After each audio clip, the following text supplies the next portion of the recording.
What's going on, guys, and welcome back to another video.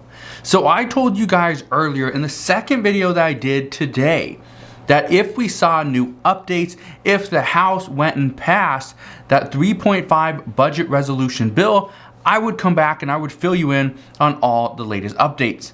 Well, we do have an update. We have a major update. It is breaking news that yes, earlier today, the House of Representatives, they voted and passed the budget resolution bill. This means they can now move forward.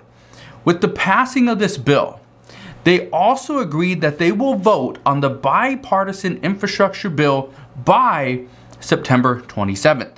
So yes, the House of Representatives is not looking at speeding things along, but at the same time, you got to keep this in mind, okay? Keep this in mind.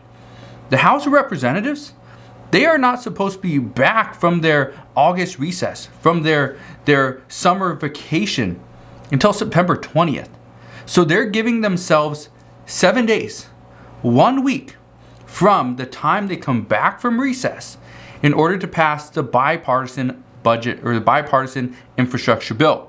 But at the same time, according to Nancy Pelosi, she wants to pass that $3.5 trillion budget reconciliation bill by October 1st. But just to give you an idea, that $3.5 trillion bill is most likely going to decrease, and it's going to happen very quickly. I want to explain why. Now, just to give you an idea how tight this vote actually was, it actually passed on party lines. This vote passed 220 to 212. This allows Democrats to move forward and write and approve the massive spending bill that they have been planning for months. And this can all be done without any Republican involvement whatsoever. Now, there is also attached to this vote, there was also a procedural vote that included a voting rights bill. And according to some, this is most likely going to pass very soon as well. We will most likely see this pass over the next week. Now, here's the big news. This is very important news. The passing of this procedural vote, moving forward with the budget reconciliation or the budget resolution bill with the reconciliation instructions. This is extremely important. However, here's the big news out that happened after the voting happened. Nancy Pelosi, she stated, and she said that it is her goal to pass a budget reconciliation bill that could also get through the Senate as well. Let that sink in. She doesn't just want to pass this budget reconciliation bill through the House. She wants to craft and pass a budget reconciliation bill that can also get through the Senate as well. Those are her words. So, this means that we are now, or she is at least open to the idea of decreasing that $3.5 trillion infrastructure bill. That's that stimulus package, the American Families Plan. This includes things like 2 years of free community college, meals for all school-age children, free meals. This includes an extension of the child tax credit payments, the expansion of the Medicare system. This includes vision, dental, and hearing. This also includes lowering the age from 65 down to 60, right? Elder care, child care. There's a lot of stuff involved in this bill. But again, that was just a handful of it. This means we could see cuts to these different provisions. And again, the bill hasn't been written yet, but we could see cuts to each one of these pieces of legislation simply because Nancy Pelosi made the statement that yes, she wants to pass this bill in the House, but she also wants to craft and pass a bill that will pass through the Senate as well. That is critical because the Senate, there's 2 senators out of the 100, there's 2 senators that are, even though they're Democrats, even though they're part of the 50 that would essentially pass this bill, there are 2 senators, Senator Joe Manchin and Senator Kyrsten Sinema. Those 2 senators have said $3.5 trillion is too expensive. They will not vote for this. This means that they will have to come up with something different. Democrats, mainly progressives, this is Bernie Sanders. This is his doing. He put that $3.5 trillion budget reconciliation bill, the framework, together and got it approved by Senate Majority Leader Chuck Schumer and President Biden himself. So yes, they will have to go back to the drawing board because right now it is just too expensive. And remember earlier when I said that there's a good chance we're going to see a bill that is under $3 trillion? Well, it's looking highly likely at this point. Many experts believe after that statement that Nancy Pelosi made that yes, it is going to happen. But here's something else I want to bring to your attention. According to Representative Josh Gottheimer, he is one of the Democrats, the moderates in the House, that was opposed to passing the budget resolution bill. The agreement with the centrist Democrats made with party leaders, according to Representative Josh Gottheimer, he says, does what we set out to do. It secures a standalone bill for the bipartisan infrastructure bill. They want to send it to the president's desk and then separately consider the reconciliation package. That's the goal. But again, it remains unclear whether progressives are open to the idea of seeing the bipartisan bill pass first, or does the budget reconciliation bill must pass first, and then and only then would progressives even consider the passage of the bipartisan $1.2 trillion infrastructure package? We don't know. That's what's unclear. So we're going to get some updates over the next probably few days over the rest of this week. And as we do, I promise I will fill you in on those updates.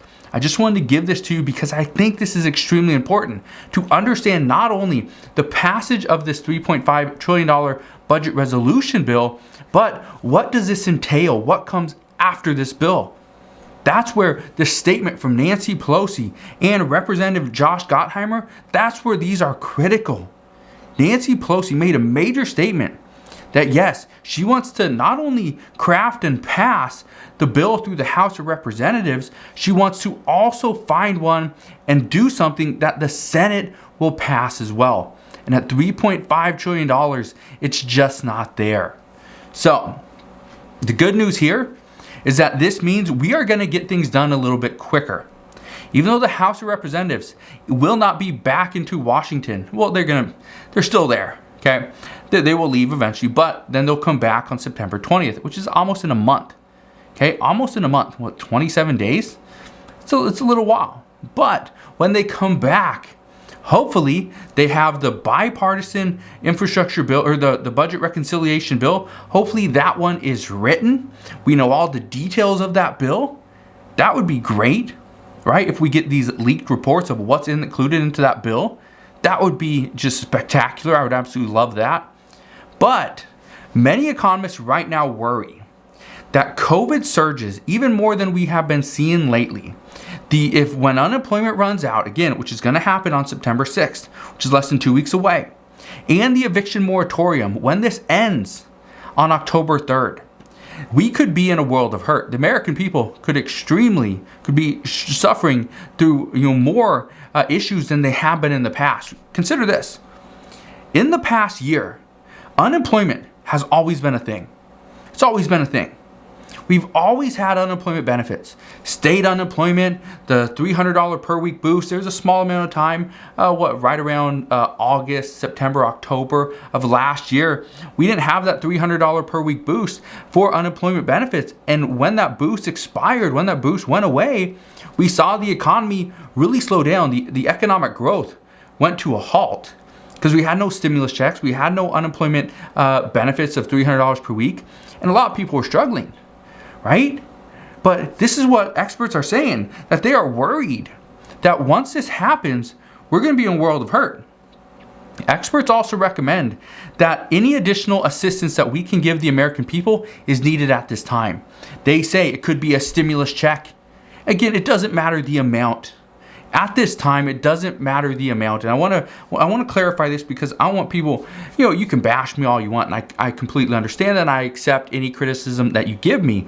Okay, and I use it to hopefully provide better updates and give you guys, whatever it is, right? Whatever you guys need. Here's the thing, though. At this time, according to experts, and again, I'm no expert. I'm just a guy on YouTube. But according to experts, the amount for the stimulus check doesn't matter. It doesn't matter at this time because all you want to see is lawmakers agree to support a fourth stimulus check. That's it. Whether it's $100, $250, $500,000, or $2,000, it doesn't matter.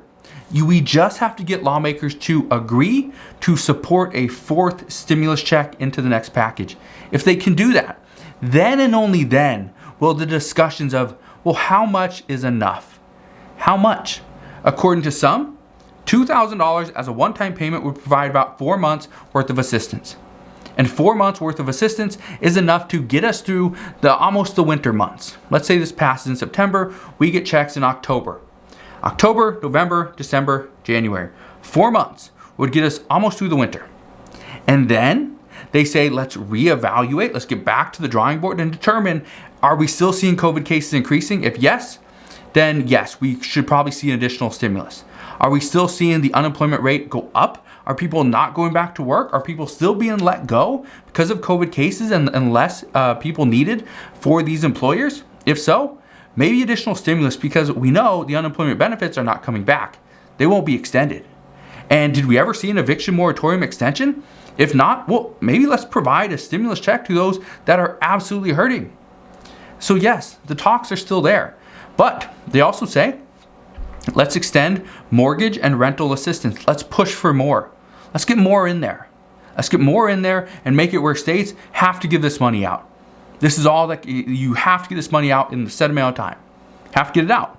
They also say more must be included for the elderly, for people on Social Security and Medicare. Let's provide more for Medicare. Let's really push this.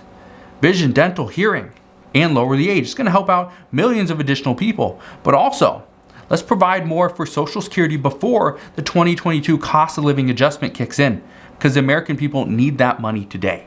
So that's what we're hearing. I just wanted to fill you in on this little update, because I know, and I promise you guys, if we heard more, I would share more. So that's exactly what I did. Again, I just want to thank you guys for watching. Have a wonderful rest of your day. Consider subscribing, and I'll see you guys on the next one.